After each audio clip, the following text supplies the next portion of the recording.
Dans cette nouvelle interview, aujourd'hui, je retrouve Audrey. Audrey, elle a été journaliste et présentatrice d'émissions à la télévision. Et aujourd'hui, elle a lancé sa propre entreprise. Elle va nous parler du style, des couleurs, des vêtements et comment ça peut influencer notre humeur, comment ça joue sur nous, notamment en période où c'est parfois un peu plus compliqué pour nous. Notamment quand on vit des phases du cycle où on a besoin de plus de douceur, peut-être de moments de cocooning, les vêtements, ça peut nous aider. Et au contraire, il y a des vêtements dans lesquels parfois on se sent moins bien en fonction des couleurs qui nous vont le mieux, parce que les couleurs ont de l'influence, aussi les matières et le style, notre morphologie. Donc on va voir avec Audrey tout ça. Si maintenant la connexion veut bien se faire, donc désolée pour les personnes qui étaient là dans le premier live, euh, croisons les doigts pour que la connexion se fasse maintenant avec Audrey. Euh, si ça veut bien démarrer.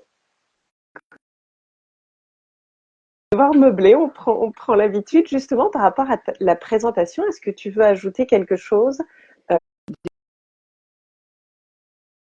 Mon collègue fera ça mieux que moi, alors que moi, j'essayais d'avoir des expertes de tout niveau et de tout milieu pour justement les mettre un peu plus en valeur, parce que c'est vrai que les hommes disent toujours oui.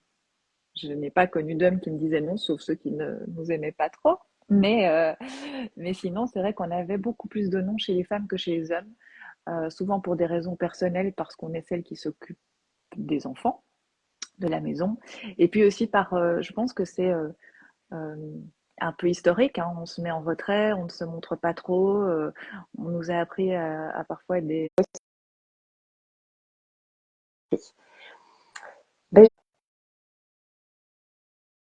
Ben, correspond mon style propre, que je me suis dit, ben, en fait, c'est normal que je porte pas des sweatshirts parce que c'est pas dans ma cartographie.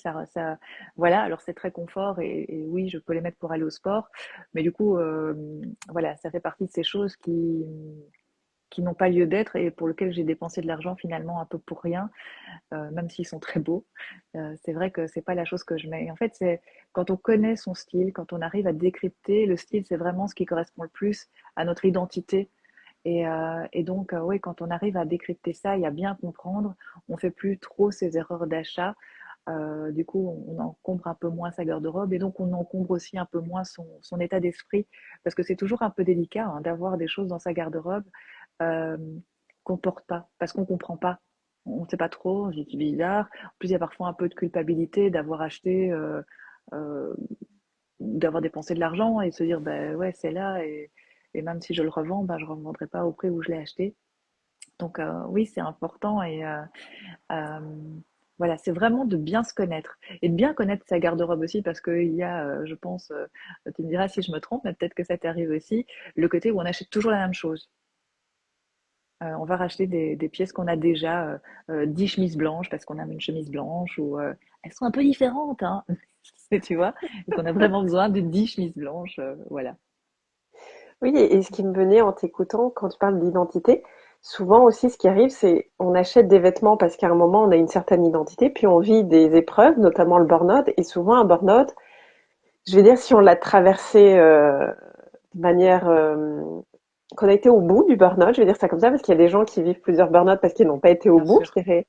En fait, on change d'identité, et du coup, moi je me suis aussi rendu compte que ma garde-robe ne correspondait plus à qui j'étais devenue. Et parce que Mhm. tu vois, tu parlais de sweatshirt et j'avais ça où notamment, moi qui avant travaillais comme ingénieur, c'était très des vêtements souvent noirs, classiques, parce que voilà, dans un monde d'hommes, on essaye aussi de se conformer à la vision et de pas trop se faire remarquer parce que notamment sur chantier, une femme, on n'a pas trop. Et je sais pas ce que toi tu as envie de dire justement par rapport à de s'autoriser peut-être aussi à changer, enfin à évoluer le style par rapport à qui on devient et Mhm. comment peut-être on fait dans ces moments de transition. Peut-être déjà quand on est en burn-out, c'est certainement pas là qu'on va commencer à changer sa garde-robe, mais peut-être après quand on a retrouvé l'énergie, comment justement les vêtements peuvent nous aider à ancrer peut-être cette nouvelle identité et Mhm. et comment on change de garde-robe, mais sans que ça soit non plus un truc de ah mais si je dois tout changer, tout vendre et tout racheter, tu vois, on a l'impression que c'est parfois un gros chantier aussi. Alors, il y a plusieurs questions dans ta question. Ouais. Un style, on n'en a pas un. Moi, j'ai appris enfin, la méthode à laquelle j'étais formée est une méthode anglo-saxonne qui considère qu'il y a à peu près 8 styles, de manière globale. Le style classique, le style jeune, le style romantique de l'amour, le style plutôt artiste, un style naturel. Et donc, quand j'analyse le style de quelqu'un, il y a toujours 3 styles, en général 2, voire 3 qui dominent. Et donc, c'est comme ça qu'on définit une cartographie de style. Globalement, elle ne va pas vraiment changer. Elle va rester la même, mais un style va à un moment un peu prédominer sur un autre en fonction des époques de la vie, du moment, des besoins. Donc, quand on a une cartographie de style, j'ai envie de dire, c'est à vie et c'est pas un style, c'est pas figé. C'est vraiment quelque chose qui évolue et surtout, bah, les styles, ils se mixent très fortement entre eux. Un jeans peut à la fois être porté de manière classique comme de manière très jeune avec une paire de Converse et un t-shirt au-dessus ou de manière très naturelle. Donc, c'est vraiment, il y a des pièces qui sont un peu une base. À côté de ça, oui, il y a la cartographie de style. Et donc, on ne jette jamais tout dans une garde-robe. Ce dont toi tu parles, c'est que dans le milieu du travail, on est parfois confronté à un style obligatoire qui n'est pas forcément le nôtre. J'avoue que dans le milieu des médias, on a cette chance folle, c'est que, mis à part quand on présente, au bureau, on s'habille tous comme on veut. Si on veut des tatous, on a des tatous. Si on veut des cheveux lâchés, on a les cheveux lâchés. Si on veut mettre des couleurs, on met des couleurs. Il n'y a absolument pas du tout de restrictions là-dedans. Ça l'est quand on présente parce qu'il faut plaire au plus grand nombre et donc être assez neutre. Et comme tu le dis très bien, souvent on vit dans des milieux professionnels où il y a quand même des codes qu'on doit respecter d'une certaine manière. Après, on peut twister pour essayer quand même d'avoir sa personnalité avec des accessoires ou ce genre de choses.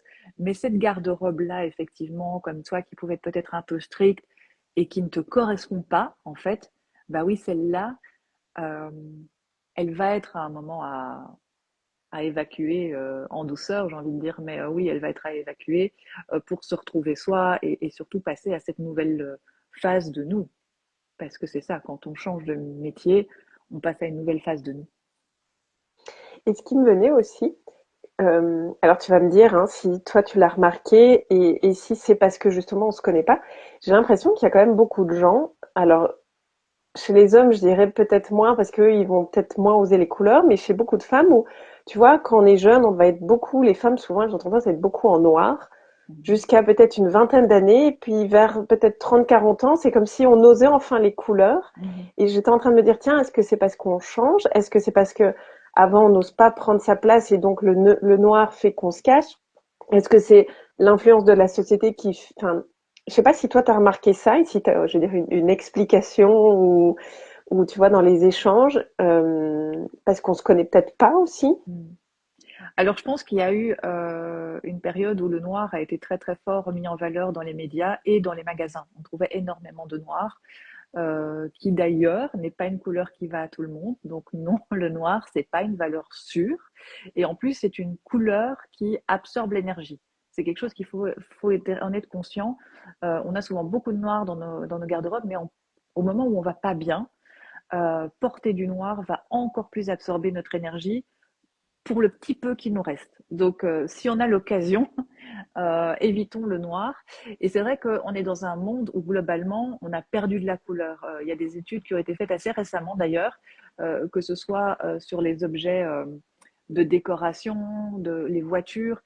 Un parking des années 70, c'était full couleur. Aujourd'hui, un parking de voiture, c'est gris, noir, un peu de bleu. Voilà, c'est vraiment, le monde a perdu de la couleur. Par contre, c'est vrai qu'on est dans une période aussi où je trouve que d'un point de vue vestimentaire, on en voit un peu plus. Alors, est-ce que c'est parce que nous, on s'autorise à les voir plus ou, euh, ou est-ce qu'il y a juste plus de couleurs? Je pense qu'on est quand même dans une évolution de la société en termes de mode qui est moins figée et moins rigide qu'avant. Je veux dire, avant, c'était la mode des jeans skinny taille basse. En trouver un autre, fallait creuser, creuser et creuser très loin et on n'en trouvait pas beaucoup. Aujourd'hui, un peu quel que soit son style ou son envie, on arrive à trouver son bonheur dans la plupart des magasins. Il y a toujours les couleurs tendances de la saison, mais globalement, on arrive à trouver un peu plus de choses. Et c'est vrai que quand on se connaît plus et après 40 ans, on a cette tendance quand même à assumer plus qui on est. Il y a, je pense, un peu plus d'audace maîtrisée parce qu'on a un peu moins peur du regard des autres, on a fait nos preuves dans pas mal de domaines et donc du coup, bah oui, voilà, c'est plus facile, je pense, de porter des couleurs à ce moment-là. Mmh. Et justement, alors pour rebondir sur le noir, où tu disais, ben, quand même à éviter notamment dans les périodes où on a très peu d'énergie, que ce soit burn-out, dépression ou autre. Mm.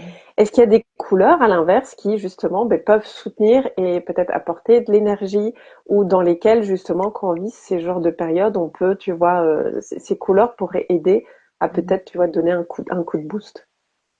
Alors, il faut savoir que ce qu'on appelle la théorie, la thérapie des couleurs, ça existe depuis très longtemps, hein. Dans la médecine ayurvédique, c'était déjà présent. Et c'est vrai que du coup, on peut être conscient que la couleur a à la fois un impact sur notre rythme cardiaque, sur nos émotions et aussi sur notre tension, la tension artérielle. Et donc, par exemple, on dit que les couleurs chaudes, celles qui sont à base de jaune ou de rouge, ce sont des couleurs qui très clairement vont accélérer notre rythme cardiaque, mais ce sont des couleurs aussi qui vont donner une énergie. Par exemple, porter du jaune, c'est très énergisant. C'est pas forcément une couleur facile ou qu'on a dans sa garde-robe, mais c'est vrai que ce sont des couleurs. Moi, j'ai toujours orange, rose corail. Je parle aux femmes. Désolée, messieurs, s'il y en a, mais jaune. Ouais, ce sont des couleurs qui vont donner de l'énergie. Attention aussi que quand on est très bas en énergie, comme en période de burn-out, il y a une espèce de fracture entre ces couleurs très très peps et ce qu'on ressent. Donc, c'est pas simple d'aller se dire ah, je vais mettre un pull orange aujourd'hui. Déjà, euh, quand on est loin, s'habiller c'est déjà un effort, donc voilà. Mais c'est vraiment de se dire du coup aller vers des couleurs un peu plus poudrées, un rose poudré, un jaune pâle, pour donner quand même déjà un petit souffle d'énergie sans venir s'agresser. Ça, c'est pour moi en tout cas ce que je dirais.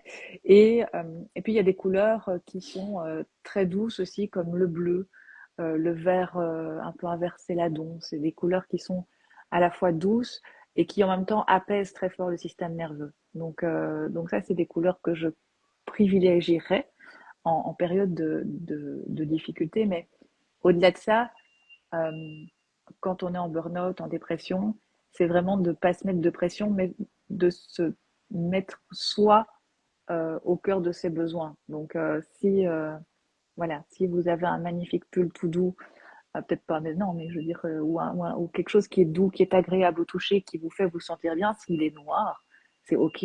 C'est vraiment de se porter les choses dans lesquelles on se sent le mieux. Et même par rapport à ça, je dirais peut-être essayer de, pour s'éviter une charge mentale en plus, se créer une petite garde-robe capsule de 5-10 pièces. On s'en fout en fait si on porte un peu tout le temps la même chose, mais de 5-10 pièces qui sont vraiment en soutien, en réconfort, qui peuvent être douces, qui peuvent être...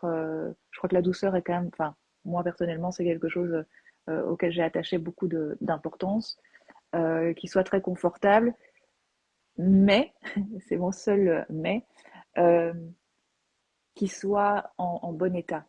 Porter un vêtement avec des taches dessus, porter un t-shirt avec une tête de mort dessus, c'est des choses qui vont encore baisser notre énergie. Euh, donc, même si vous avez envie de porter ouais, des joggings, ben, au moins qu'ils soient en bon état et pas, j'ai envie de dire, un vieux truc qu'on a sorti du fin fond de la garde-robe Tout et ça fait... déchiré. Ouais, voilà. Mais du coup, dans ce que tu dis, j'ai l'impression, parce que dans le burn-out, il y a quand même différentes phases. Mais la première phase, on est vraiment, voilà, on a besoin de repos. Là, ce que j'entends, ça serait plus justement porter des matières, voilà, cocooning, peut-être plus le vert et le bleu parce qu'on a besoin de se recharger et qu'il faut pas déjà remettre trop d'énergie parce que le corps a besoin, voilà, de se remettre Ouais, en mouvement, mais en douceur d'abord, il a besoin de se recharger. Et puis, à l'étape peut-être d'après, plus partir sur les couleurs jaune, orange, ouais. rose corail au moment où on est prêt à remettre de l'énergie. Euh, alors, je sais pas toi, mais moi, je sais que pendant le burn-out, j'avais plus tendance justement à être un peu, bah, déjà, comme on dort beaucoup, on est quand même beaucoup en pyjama, parce que comme Mhm. tu disais, on prend pas spécialement la peine de s'habiller. Et quand on est fatigué, enfin moi je me voyais pas mettre ma plus belle robe pour Non. passer ma journée dans le fauteuil, hein, Non. on est d'accord. Et comme tu dis, je pense que les matières sont hyper aussi importantes dans ce processus. Est-ce qu'il y a des matières, donc tu disais oui, les choses un peu toutes douces, est-ce qu'il y a, je sais pas, les matières plus naturelles comme le coton, le lin qui aident, contrairement peut-être aux matières plus, je vais dire, synthétiques, ou ça Mhm. n'a pas trop d'importance? Alors, il n'y a pas d'études, je pense, qui ont été faites là-dessus. J'avoue, j'ai un peu cherché. C'est mon côté journaliste, hein. J'aime pas donner des infos qui ne sont pas vérifiées. D'expérience personnelle, euh, même si on est en pyjama, c'est vrai qu'il faut trouver un pyjama qui soit confort. Moi, je sais qu'en hiver, j'avais tendance à porter, par exemple, allez, cette matière, j'ai envie de dire, de personnes âgées, tu vois, les pyjamas un peu chauds, un peu réconfortants, Le pilou, non? Un truc dans le genre? un peu en pilou, ouais, Ouais. exactement. Et en fait, moi, ça me convenait très bien.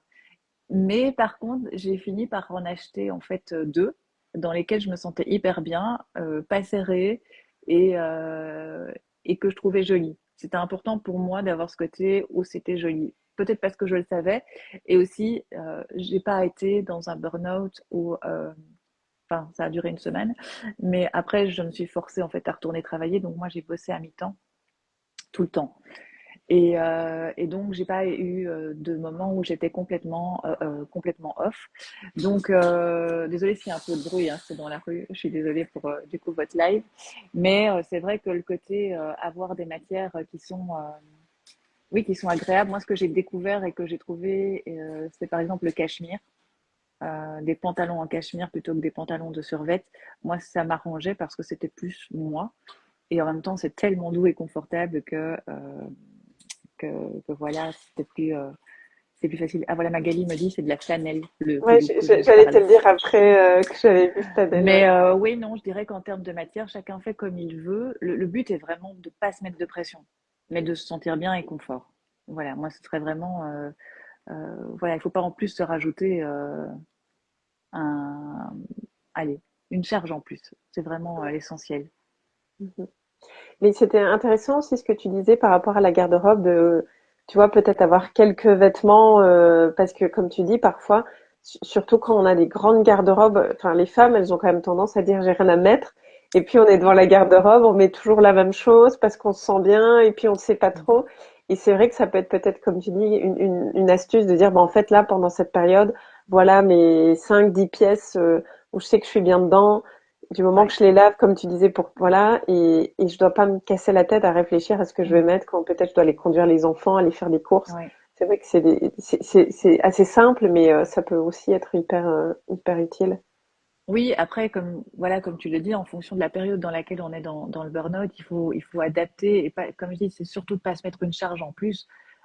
Si vous êtes chez vous, dans votre lit, ben, c'est pas grave, on s'en fout. En fait, le but, c'est de récupérer de l'énergie et de remettre un moment du mouvement dans sa vie.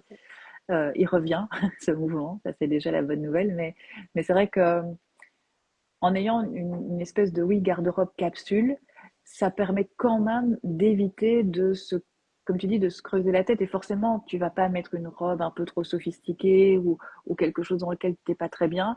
Donc, moi, j'avais un, un tiroir de vêtements, enfin, j'ai toujours, dans lesquels je sais que je me sens bien. Et c'est multifonction. C'est-à-dire que je peux aller faire mes courses avec, je peux aller déposer mon fils avec. C'est relax. Je trouve relativement joli et moi. Enfin voilà, ça me, voilà, c'est vraiment réussir à s'honorer dans ces moments-là, à se respecter. Euh, c'est finalement la chose pour moi la plus euh, importante à réussir à faire et donc oui, d'avoir des vêtements qui soient juste en bon état, confortables, doux. Moi, j'ai ce besoin de douceur, mais peut-être que pour d'autres, ce sera autre chose. Je sais pas, ça peut être la soie ou que sais-je. Tu vois, être dans des draps de soie, ça peut être très agréable. Euh, mais oui, ce serait avec des couleurs douces aussi qui font un petit cocon. Et par contre, je sais pas toi ce que t'en penses, j'ai quand même l'impression, tu vois, bah, quand on est en burn-out, en dépression, ok, il y a le moment où on doit se recharger, mais à un moment, il y a aussi le moment où, ok, il faut quand même rebasculer, enfin, il faut remettre de l'action. Et que justement, parfois on peut avoir tendance à traîner trop longtemps en pyjama, mais même, je veux dire, d'une manière générale, même dans la vie de tous les jours, tu vois, quand on travaille de chez soi, et que ça, c'est aussi, je pense, important à un moment de se dire, ok, mais même si je travaille de chez moi et que je suis toute seule et que je vais peut-être pas être en live ou avoir un appel, qu'à un moment, c'est quand même important aussi de s'habiller, ne fût-ce que Ouais. pour soi, bah, parce que l'énergie est pas la même. Traîner en pyjama, on n'est pas dans l'énergie du travail ou de faire quelque chose, et que après mettre un vêtement, euh, et même si on s'habille bien juste pour soi, mais tout de suite, on est dans une énergie totalement différente. Mm. Oui, c'est vrai que être dans, je ne vais pas dire le travail, mais en tout cas être dans une énergie d'action euh, et de, et de dynamisme pour soi, ça nécessite à un moment effectivement de reprendre une forme de petite routine euh, simple, entre guillemets, c'est on se lève le matin, on se brosse les dents, on prend une douche et on s'habille avec des vêtements dans lesquels on se sent bien. On n'est peut-être pas encore au niveau de ouais, je vais mettre des vêtements de badass, mais en tout cas déjà d'avoir cette conscience de s'habiller pour soi.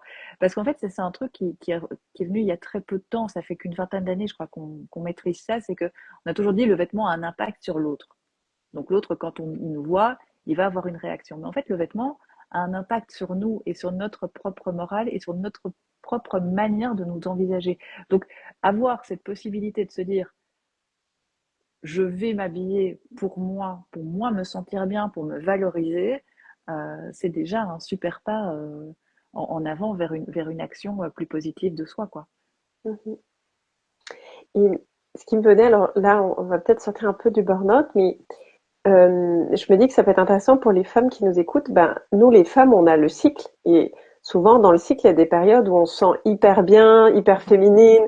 C'est là qu'on est à l'aise dans nos robes, et puis la période souvent avant les règles, où là, on est plus en mode, pouf, j'aimerais bien être avec mon sweat et tout.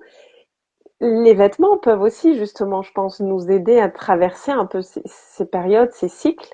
Est-ce Mhm. que tu as un conseil peut-être à donner, voilà, ou quelque chose que tu as envie de dire par rapport à ça, ou c'est vraiment, en fait, on s'écoute et on s'en fout, quoi.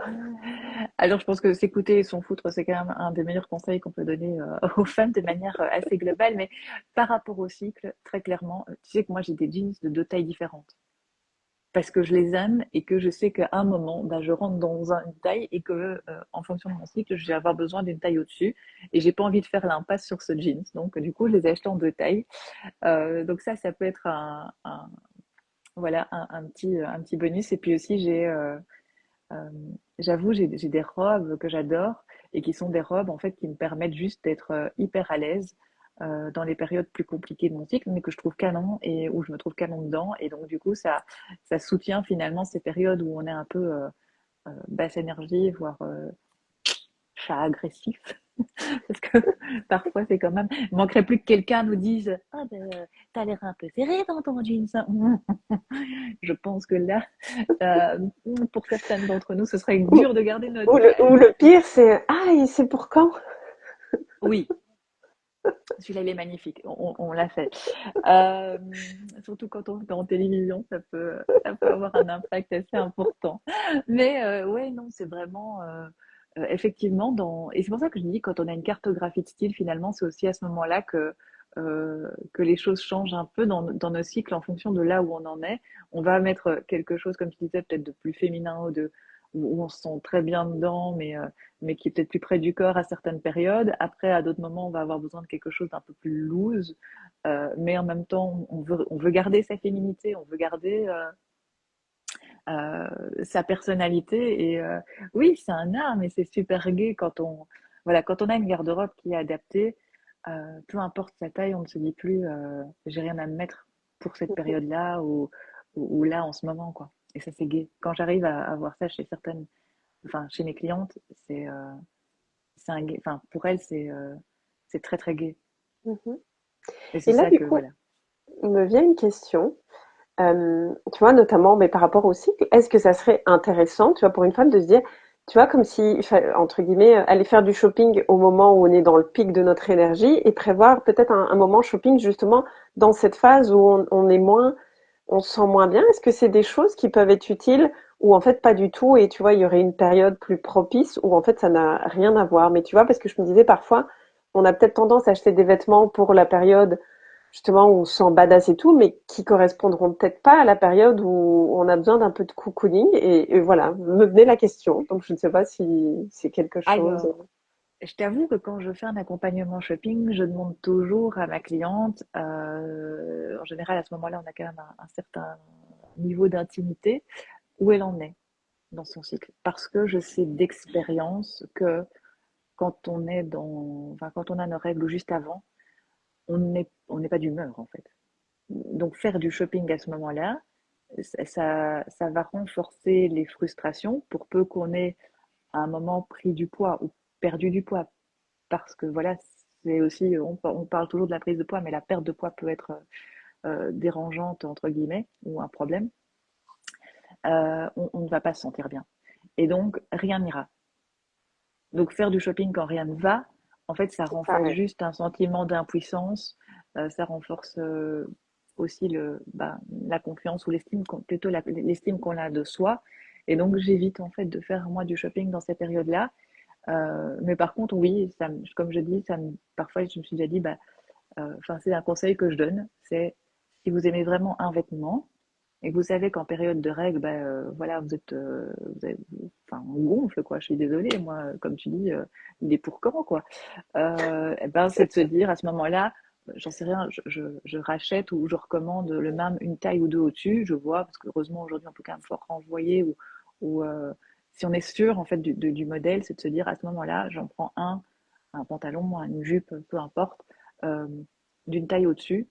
Comme ça, je sais qu'à cette période-là, je garde en fait le même outfit, mais avec un vêtement dans lequel je suis pas compressée, je suis pas comprimée ou voilà. Mhm. Ouais. Ok. Mais moi, enfin voilà, je trouve que faire du shopping, alors peut-être que certaines femmes qui sont peut-être pas, moi je suis très fort dans la conscience de mon corps et de mes émotions, mais peut-être que voilà, je veux dire, je pense que beaucoup de femmes, avant qu'on ait toute cette conscience, ne faisaient pas forcément attention à leur cycle pour faire du shopping, quoi. Ouais. Oui, et puis parfois aussi les moyens de contraception font que, d'une certaine Bien manière, on sûr. perd cette connexion, ça joue et même parfois, tu as même des pilules où tu les prends en continu, tu même plus du tout de règles, donc Mhm. on dérègle tout ça. Ouais. Et du coup, ça pourrait être par contre, c'est quand on va faire la séance shopping, quand on est dans notre bonne énergie, de peut-être quand même avoir cette pensée de dire, ok, mais pour la période, ben tiens, comme Mhm. tu disais, ben cette pièce-là, j'aime bien, ben je la prends en taille au-dessus, ou de se dire, ah ben tiens, peut-être qu'il manque une pièce un peu plus confortable et d'avoir cette optique. Ça, c'est peut-être quelque chose qui peut être utile. Effectivement, et ça dépend évidemment des styles, des styles de la personne qui est en face de moi.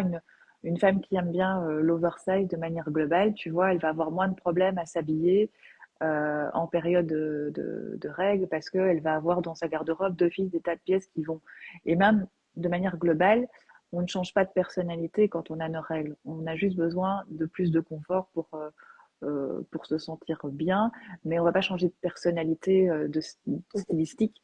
Donc du coup, la garde-robe fonctionnera toujours, les hauts vont toujours fonctionner, il y a des tas de robes qui vont toujours fonctionner. Euh, pour peu que le jean soit avec assez d'élastane dedans, ça marchera aussi. En fait, c'est vraiment arriver à trouver finalement ce qui nous convient à nous et c'est ça qui est finalement j'ai envie de dire un peu un art, c'est d'arriver à combiner tout ça. Mhm. Et peut-être, je veux dire, pour terminer, parce que je vois que ça avance super vite déjà. Oui, Euh, oui. on- Tu vois, tu disais le noir, c'est quand même à éviter. Est-ce qu'il y a d'autres couleurs à éviter ou est-ce qu'il y a d'autres couleurs à privilégier ou pas spécialement? Alors, quand je dis le noir est à éviter, tout dépend du style de la personne. Quelqu'un qui a un style très glamour, même si d'un point de vue colorimétrie, par exemple, c'est pas sa meilleure couleur. Souvent, quelqu'un qui est glamour aime bien les petites robes noires et ce genre de choses. Donc, du coup, voilà, il n'y a pas, de toute façon, il n'y a jamais de pression, mais il n'y aura pas d'interdit. Il n'y a jamais d'interdit. Moi, Maintenant, c'est c'était vrai plus que quand tu disais, tu vois, on perd de l'énergie oui, dans ce côté-là c'est vrai que aussi. le C'était noir, plus pour voilà, ça, quoi. cette couleur a tendance effectivement à absorber l'énergie. C'est vraiment, elle l'absorbe. Après, euh, du coup, tu vois, par exemple, en termes de ouais, une morphologie, un pantalon noir sur quelqu'un qui a plus de rondeur dans le bas va peut-être être plus flatteur. Donc voilà, c'est aussi toujours penser par rapport à notre visage, les couleurs. C'est là qu'elles vont avoir le plus d'impact, c'est quand elles sont près de notre visage. Et oui, par exemple, je sais que le gris est une couleur qui est relativement douce, mais elle peut aussi avoir parfois un petit côté, tu vois, quand le ciel est gris, on n'est pas foufou. Donc je dirais que c'est une couleur qui n'est pas non plus toujours très énergisante quand on n'est pas bien. Et pour le reste, non, il y a pas de couleur interdite de toute façon. Il y a jamais de couleur interdite. Mais voilà, c'est vrai que par exemple, un bleu marine, euh, si on aime les couleurs sombres, va être plus doux sur le moral que de porter du noir. Et ça, je me dis, ça peut être intéressant. Alors, c'est vrai que toi et moi, on parle plus aux femmes, mais je vois qu'il y a quand même pas mal d'hommes qui nous écoutent. Et les hommes, notamment en fonction de certains travails, parfois c'est costume, et costume, souvent Ouais, c'est noir. Et ça peut être intéressant pour les hommes qui nous écoutent de dire, tiens, je devrais peut-être tester un costume bleu foncé, parce qu'on ouais, se rend pas compte, mais que ça peut, voilà. Et souvent, plus un homme, c'est vrai que si c'est costume noir, chemise blanche, bon, à mettre un peu de couleur, peut-être avec une cravate, enfin, c'est parfois des ouais. détails, mais qui peuvent, je pense, ben, jouer sur l'humeur, quoi. Mais évidemment, et c'est vrai qu'on a encore beaucoup les hommes costume noir, cravate blanche. Effectivement, le bleu marine est une couleur qui est magnifique. Elle est très valorisante et encore plus quand on vieillit parce qu'elle est moins dure. Donc au plus on prend de l'âge, au plus elle va mettre en valeur, là où le noir peut très très fort être une couleur qui marque une forme d'autorité. Et je ne suis pas persuadée que tous les hommes aient envie d'avoir les rosters en fait. Donc oui, effectivement, avoir ou même un costume gris, gris anthracite, si voilà, il y a des contraintes dans le boulot. Et pour les chemises, à voir s'il y a des obligations, mais aujourd'hui, on voit de plus en plus de chemises de couleur pour les hommes. Et je trouve ça hyper gai, que ce soit bah, bleu ciel, ouais, je crois qu'ils ont un peu plus l'habitude, mais il y a des roses toutes douces, très belles. On voit à peine que c'est rose, mais du coup, ça amène une petite touche de couleur et d'énergie différente. Et oui, les cravates peuvent effectivement être, euh, être la touche à la fois, j'ai envie de dire, d'énergie ou de personnalité. Ouais, ou la pochette pour ceux qui aiment ça et apporter cette petite touche de couleur par là. Mhm. Il y a justement Maxime qui dit en ce moment, le noir, c'est la couleur que je porte le plus, surtout pour l'hiver. Ouais. Ouais. Mais parce que on a tendance à dire que c'est facile en fait le noir. Euh, mais parfois le noir c'est très dur en fait par rapport à notre visage et ça renforce des traits qu'on n'a pas forcément envie de mettre. Et ouais, non, il y a vraiment des alternatives et heureusement, je trouve aujourd'hui, il y en a de plus en plus. Ça ne veut pas dire qu'on doit aller sur un costume rose fluo si c'est pas dans dans notre personnalité. Je pense que pour les hommes, ce sera encore plus dur parce que les codes de la société sont toujours là. Mais oui, il y a des petites astuces à trouver. Oui, tu vois, en t'écoutant, je me disais, alors enfin, je sais pas s'il y a déjà eu des études, mais tu vois, notamment dans toutes ces réunions où il y a beaucoup d'hommes, et moi je l'ai vécu, hein, notamment, ben voilà, beaucoup habillés en noir, notamment les architectes habillés en noir, hein, Ouais. et parfois il y a d'énormes tensions, et là, en t'écoutant, je me disais, tiens, et si tout le monde était habillé avec plus de couleurs, peut-être que l'ambiance serait aussi différente, on s'en rend pas compte. Mhm. Alors, je dis pas qu'il peut plus y avoir de tension, mais parfois ça peut aussi jouer.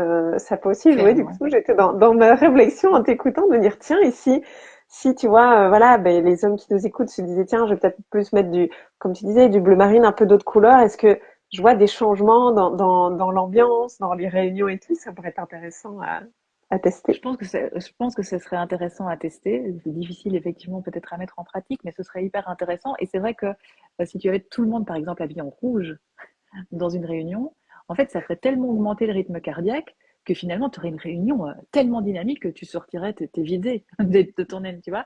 Ça t'aurait une belle énergie, mais ça aurait crevé parce que le rouge fait augmenter le rythme cardiaque, par exemple. Donc, oui, le bleu, c'est une couleur qui est une chouette alternative dans toutes ses nuances, en fait, parce elle est à la fois apaisante mais et bienveillante, et en même temps, elle reste chic. Euh, donc oui, le bleu est à tester pour ceux qui aiment le noir. Après, voilà, je suis une fan du noir aussi, hein, je veux dire, mais moi, je m'en étais et je mets plein de couleurs en hiver, je crois, pour combler. Ouais. Ouais. Ouais. Intéressant. Moi, j'ai beaucoup de vêtements rouges, tu vois, donc Ah c'est ouais. marrant de voir. Est-ce que tu as une actualité que tu voudrais partager? Je ne sais pas, quelque chose, une masterclass ou quoi? Ou Écoute, pour je l'instant, j'ai pas non. pensé à te le demander avant, donc Non, je te le non, non. demande là. Écoute, là, je suis en plein branding de moi. Donc c'est très gai et ça, en septembre, ce sera en place. Et pour le reste, non, je continue mes accompagnements à la demande. J'ai mon calendrier qui est sur mon Insta et en général par message privé, les gens peuvent me contacter pour ce qu'ils auraient envie de faire ou de voir. Et on voit si, entre guillemets, on a un match et si je peux les aider, c'est toujours avec grand plaisir. OK. Mais du coup, c'est quand même plus les femmes ou t'accompagnes aussi les hommes comme ça Alors, j'accompagne principalement les femmes, notamment en évolution et les femmes entrepreneurs ou solopreneurs. Ça, c'est vraiment c'est 90% des gens que j'accompagne. Et j'accompagne les hommes surtout justement en colorimétrie parce que en style, je pourrais le faire, mais c'est pas quelque chose voilà, que j'ai envie de faire, mais par contre, j'ai pas envie de les laisser sur le côté. Et en colorimétrie, oui, j'accompagne les hommes parce que souvent, effectivement, ils sont pas du tout au courant des couleurs qu'ils peuvent porter. Et aujourd'hui, il y en a quand même qui ont de plus en plus envie, d'autant qu'il y a de plus en plus de couleurs dans les magasins. Donc, ouais, ça, je fais. OK, Colorimétrie homme. comme ça, voilà, les hommes qui nous écoutent, ils savent qu'ils peuvent Ouais. aussi te contacter pour la colorimétrie. En tout cas, merci beaucoup Audrey pour Merci cette à chouette toi. interview et les astuces que tu nous as transmises. C'est toujours hyper intéressant. Je sais pas si Avec tu as envie, plaisir. voilà, d'ajouter quelque chose pour terminer ou pas. Écoute, bah merci pour cette invitation et vraiment, voilà, je crois qu'en période compliquée, se lâcher la grappe, c'est la principale des choses à faire et prendre soin de soi sans se mettre de pression supplémentaire, pas se mettre des bouées où on se retrouve finalement tout à fait enfermé. Prendre soin de soi et s'honorer. Comme je disais, peu importe que l'on porte, on s'en fiche un petit peu, mais que et on se respecte. Super. Ben, merci beaucoup pour cette belle conclusion et pour Merci, cette belle interview. J'étais ravie du c'était avec coup plaisir. de t'avoir aujourd'hui. Et je vous dis à toutes et tous à très bientôt pour la prochaine interview. Bonne journée à tout le monde. Bonne journée et merci d'avoir été là. Merci à tout le monde.